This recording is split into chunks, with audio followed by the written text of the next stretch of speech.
Science college का जो दिक्कत है, सबसे बड़ा दिक्कत है यहाँ का जो एजेंसी है। एजेंसी कभी भी जो एग्जामिनेशन फॉर्म का डेट निकालता है, फॉर्म फिलिंग में वो सही से काम नहीं करता है। इसके बावजूद अगर एडमिट कार्ड बच्चे डाउनलोड करने जाते हैं, एग्जाम से जस्ट एक दिन पहले एडमिट कार्ड गलत डाउनलोड हो जाता है, सीधा सही डाउनलोड नहीं होता है। फिर यूनिवर्सिटी में अचानक से भीड़ लग जाती है, सारे बच्चे यूनिवर्सिटी में पहुंच जाते हैं आईटी सेल में, नहीं तो कंट्रोलर के पास। यूनिवर्सिटी को नियमित रूप से जैसे हर साल इलेक्शन करा रहा है, लेकिन अब इसमें थोड़ा सा और सुधार की जरूरत पड़ेगी कि हर साल टाइम से इलेक्शन कराएं। तो सबसे बड़ा दिक्कत है कि हम लोग का सेशन अभी तक सही से नहीं चल रहा है। रिजल्ट हम लोग का सेकेंड सेमेस्टर का जून में होना चाहिए था, हुआ अगस्त लास्ट और सितंबर स्टार्टिंग वीक तक चला था। अभी तक उसका रिजल्ट नहीं है, 6-7 महीना। ये सब बहुत ज़्यादा इशू है कि टाइम से क्लासेज नहीं चलती है, क्लासेज भी सही से नहीं होता है, अटेंडेंस का भी इशू रहता है।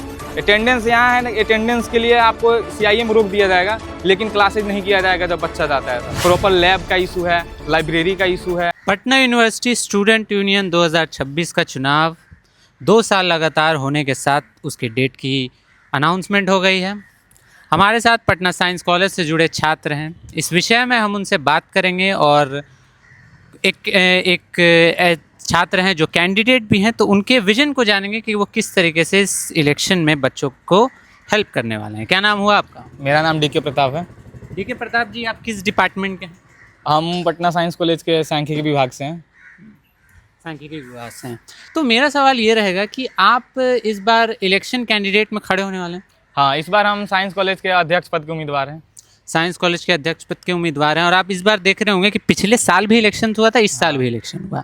कंसेक्यूटिव ईयर में पटना यूनिवर्सिटी में इलेक्शंस कम होते हैं, तो इस बार बच्चों की क्या उन्होंने किया कि इस बार फिर से इलेक्शन हो रहा है? इस बार इस बात में हम बोलना चाहेंगे कि यूनिवर्सिटी बहुत अच्छा काम कर रही है कि कंसेक्यूटिव इलेक्शन ले रही है यूनिवर्सिटी में। मेरा मानना है कि हर एक यूनिवर्सिटी में कंसेक्यूटिव इलेक्शन होना चाहिए। जो भी छात्र संघ जाते हैं, वो छात्र और एडमिनिस्ट्रेशन के बीच में बहुत अच्छा एक ब्रिज बन के आते हैं। जो छात्र के एक प्रॉब्लम और उनका जितना भी प्रॉब्लम होता है वो एक एडमिनिस्ट्रेशन तक पहुंचाते हैं और उसको सॉल्व करवाते हैं। तो यूनिवर्सिटी का एक बहुत अच्छा चीज़ है जो लगातार इलेक्शन कराई जा रही है। और मेरा यही कहना है कि अगले साल भी इलेक्शन होना चाहिए और हर एक ईयर इलेक्शन होना चाहिए। इससे छात्रों का और बहुत अच्छा से जो भी इशू होता है सॉल्व होता है, और कॉलेज लेवल पे जो दिक्कत होती है, यूनिवर्सिटी लेवल पे जो दिक्कत हुई है, उस सारे जल्द बहुत अच्छे से सुधार हो जाते हैं। आपने बोला कॉलेज लेवल पे बच्चों की दिक्कत का सुधार होता है, तो इस बार आपको साइंस कॉलेज में क्या क्या दिक्कत देखने मिल रही है? साइंस कॉलेज का जो दिक्कत है, सबसे बड़ा दिक्कत है यहाँ का जो एजेंसी है।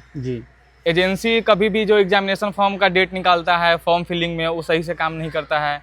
उसके बावजूद अगर एडमिट कार्ड बच्चे डाउनलोड करने जाते हैं, एग्जाम से जस्ट एक दिन पहले एडमिट कार्ड गलत डाउनलोड हो जाता है, सीधा सही डाउनलोड नहीं होता है। फिर यूनिवर्सिटी में अचानक से भीड़ लग जाती है, सारे बच्चे यूनिवर्सिटी में पहुंच जाते हैं आईटी सेल में, नहीं तो कंट्रोलर के पास, कि हम लोग का एडमिट कार्ड डाउनलोड करके दीजिए। वहाँ भी एक इशू नहीं रहता है, एडमिट कार्ड का भी इशू रहता है, पिछले ईयर का जो रिजल्ट आया है उसका भी इशू रहता है, तो वहाँ सही नहीं हो पाता है।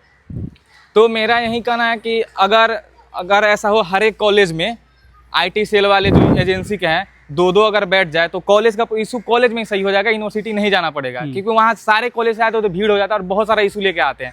तो जब भी एग्जामिनेशन फॉर्म फिल हो या रजिस्ट्रेशन हो या उसके बाद एडमिशन में जो आपका ऑनलाइन रजिस्ट्रेशन किया जाता है, एडमिशन के बाद सब्जेक्ट रजिस्ट्रेशन वो हो या एडमिट कार्ड से रिलेटेड जो समस्या आ रही है, उस टाइम प्रशासन को, यूनिवर्सिटी को हर एक कॉलेज में 2 आईटी सेल वालों को बैठा देना चाहिए। जी, इस बार पिछले बार हम लोगों ने देखा मार्च में इलेक्शंस हुआ था और 15 अगस्त को आई गेस हर बार छात्र स्टूडेंट यूनियन डिसॉल्व हो जाता है। इस बार 1 महीना पहले हो रहा है, यानी इस बार का सत्र 5 से कम 6 महीना तक का होगा। तो क्या ये 6 महीने इनफ होते हैं किसी काउंसलर के लिए बच्चों की प्रॉब्लम्स को अच्छे से उठाने के लिए? 6 महीने, देखिए प्रॉब्लम उठाने के लिए बहुत कम दिन भी काफ़ी है, और जब ज़्यादा प्रॉब्लम रहता है तो ये 6 महीना भी काफ़ी नहीं है।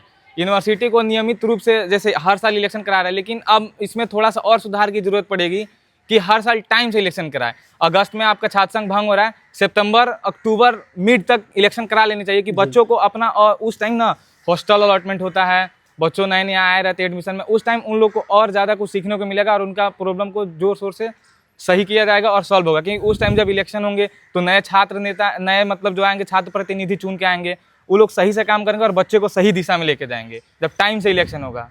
इस बार चलिए सत्र जैसा भी है, आपका इस सत्र में बच्चों से क्या वादा रहेगा? मेरा इस सत्र में बच्चों से यही वादा रहेगा कि बस जितना आप लोग का आईटी सेल, यूनिवर्सिटी से रिलेटेड जो इशू आ रही है, अब एजेंसी से रिलेटेड इशू आ रही है, वो सब खत्म होगी। कॉलेज में साफ सफाई, क्लासेस सही पे नहीं चलता। सबसे बड़ा दिक्कत है कि हम लोग का सेशन अभी तक सही से नहीं चल रहा जी। है। रिजल्ट हम लोग का सेकेंड सेमेस्टर का जून में होना चाहिए था, हुआ अगस्त लास्ट और सितंबर स्टार्टिंग वीक तक चला था। अभी तक उसका रिजल्ट नहीं है, 6-7 महीना हो गया। ये सब बहुत ज़्यादा इशू है कि टाइम से क्लासेज नहीं चलती है, क्लासेज भी सही से नहीं होता है, अटेंडेंस का भी इशू रहता है। अटेंडेंस यहाँ है ना, अटेंडेंस के लिए आपको CIE में रोक दिया जाएगा, लेकिन क्लासेज नहीं किया जाएगा जब बच्चा जाता है। सब इसका भी इशू है। प्रॉपर लैब का इशू है, लाइब्रेरी का इशू है, इसी सब को ठीक किया जाएगा। आपका नाम क्या हुआ? जी, मेरा नाम उदय प्रताप कुमार हुआ। उदय जी, आप ये जो समस्याएं बताएं, क्या वे समस्या से आप सहमत हैं या आपकी समस्या को सही से बता पा रहे हैं? जी हाँ, बिल्कुल पूरी तरह से सहमत हैं, क्योंकि इन्होंने भी 1 साल 1.5 साल कॉलेज कैंपस में बिताया, तो वो समस्या फेस किया, तभी ये समस्या को राइज किए हुए हैं, और उस समस्या से मैं बिल्कुल सहमत हूँ। तो आपका क्या विश्वास इनके प्रति है, इनके मैनिफेस्टो के प्रति? जी, इनके प्रति पूरा विश्वास है। अगर ये council member as a council member अगर जीतते हैं, तो मुझे पूरे उम्मीद है अपना किया हुआ वादा निभाएंगे, हर एक समस्या को दूर करेंगे। जैसे कि अभी बोले हैं लैब वगैरह, सबसे मेन दिक्कत होता है एग्ज़ाम का जो टाइम मैनेजमेंट। एग्ज़ाम बहुत लेट से हो रहा है, रिजल्ट बहुत लेट से आता है, और भी लैब्स वगैरह भी ख़राब, इक्विपमेंट वगैरह नहीं रहता है, अपरेटस वगैरह नहीं रहता है हर एक डिपार्टमेंट में। और जो CIE की बात की है कि CIE में रोक दिया जाता है अटेंडेंस, लेकिन उसके बाद भी क्लास कंडक्ट नहीं किया जा सकता है।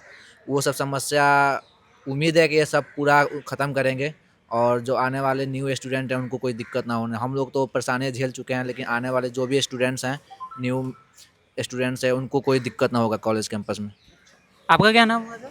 पीयूष सिंह, पीयूष सिंह, आप किस डिपार्टमेंट और किस ईयर के? Physics department, session 3rd semester, second session. Second session. मेरा सेकंड सेशन में आप हैं, और आप आई गेस पिछले साल भी आपके पास एक छात्र संघ था जो आपके मुद्दे को उठा रहा था, इस बार भी आएगा।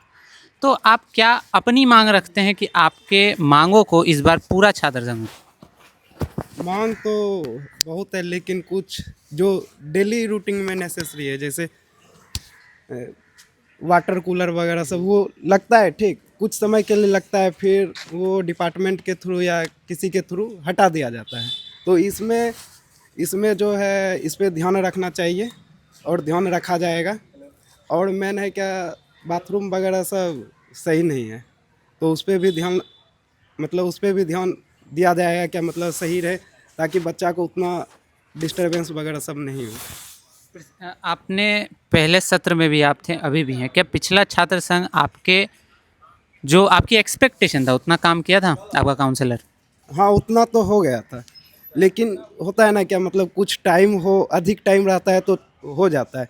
अब जैसे कुछ बिल होता है, बिल पास करवाने के लिए जाते हैं, करता है नहीं करता है, तो वो कोशिश करते रहे, तब तक में जो है सेशन ख़त्म हो जाता है, तो वो भी कुछ रीज़न है। अभी छात्र संघ का ना होना आप लोगों को क्या, किन बातों में दिक्कत देता है? बहुत है, जैसे कोई छोटा मोटा इशू हो गया तो उसके लिए खुद दौड़ना पड़ता है, खुद जाना पड़ता है, क्या मतलब ये करना वो करना। अगर छात्र नेता रहते हैं तो तब फिर उनके पास कंप्लेन दिया जाता है, तो वो नहीं तो फिर अपने से एप्लीकेशन लिख के प्रिंसिपल के पास जाया जाता है, फिर वहाँ से बोलते हैं क्या यूनिवर्सिटी जाओ, फिर वहाँ जाया जाता है, फिर वहाँ से फिर कॉलेज भेजता है, तो मतलब कुछ समझ में नहीं आता है। कोई मार्गदर्शन होना ना चाहिए, तो इसीलिए छात्र नेता होते हैं। इस बार आप DK प्रताप जी के विजन से आप सहमत हैं कि ये आपके काउंसलर बन सकते हैं? हाँ, पूरा सहमत है, और बनेगा भी। बनेगा। हाँ, धन्यवाद बात करने के लिए हम लोगों से।